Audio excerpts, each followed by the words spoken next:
This is Paul Nathanson with the Policy Resolution Group at Bracewell, bringing you 2 minutes with one voice, an update from the nation's capital. I'm going to spend my 2 minutes talking about the current challenge with metal supply and its relation to trade. Today with many metals, I don't have to tell you that there's chaos in the market. Lead times for steel have gone from 4 to 6 weeks a few months ago to 12 to 16 weeks. Lead times for aluminum, we are hearing from one manufacturer, are growing from 3 months in December to 5.5 months now. For red metals, prices are high and lead times are out to 3 months. The 25% Section 232 steel and aluminum tariffs imposed in 2018 are definitely impacting the steel market, even if you only use domestic steel.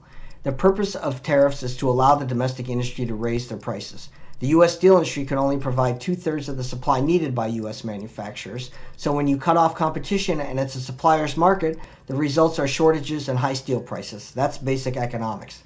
U.S. manufacturers are paying 1/3 more for steel than their global competitors. In essence, the U.S. has become an island of high steel prices.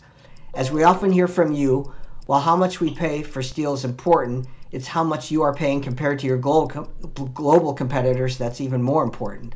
While terminating the Section 232 steel and aluminum tariffs won't solve all the problems in the market, it will help, and one of the few levers that the government can pull to alleviate the situation. The Section 232 tariffs can be terminated by a stroke of President Biden's pen.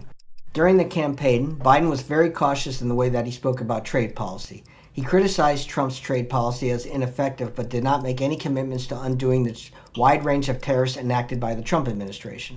The Biden campaign enjoyed strong union support as well.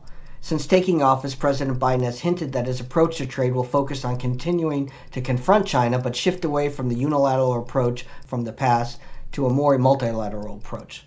While the end of tariffs is not expected to happen immediately, we do expect that the first tariffs that are likely to be terminated are the Section 232 tariffs on steel and aluminum, at least on certain countries.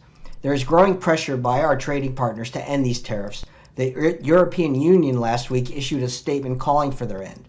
Biden could explain the lifting of the tariffs on our close trading partners by stressing the need to bring these countries into a global alliance to confront China's trade practices. This pressure from our trade allies needs to be augmented by U.S. steel and aluminum users like yourself.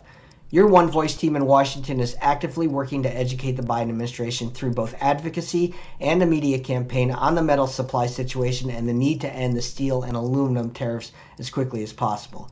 That's where you can play a role. We have heard from a lot of members about their company's situation regarding metal prices and supply. Please share your experiences with the One Voice team. We need Washington to hear from the real world.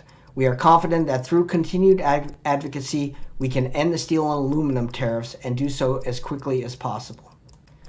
Please remember to support your NTMA and PMA who make this content possible and are your voice in Washington.